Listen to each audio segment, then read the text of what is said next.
Mange unge dropper ud af idrætten, når de bliver teenagere. Trænerens måde at takle de unge på er altafgørende for, om de gider at blive i idrætten.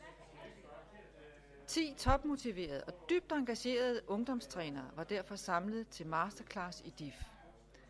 Masterklassen skal give input til et nyt modul i DIFs træneruddannelse, som har fokus på trænerens menneskelige kompetencer.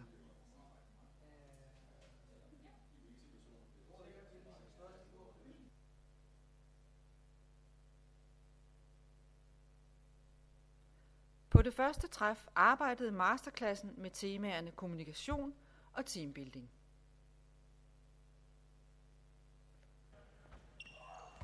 Ligesom hjemme i klubben var der fysisk aktivitet og fælles oplevelser på programmet.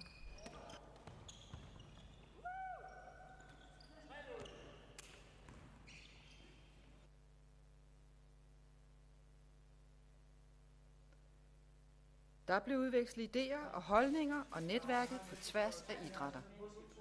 Og arbejdet seriøst med forslag til den ideelle idrætsforening med unge.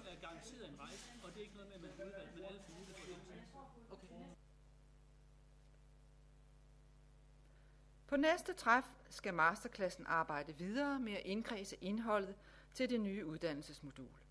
Det nye modul forventes klar omkring årsskiftet.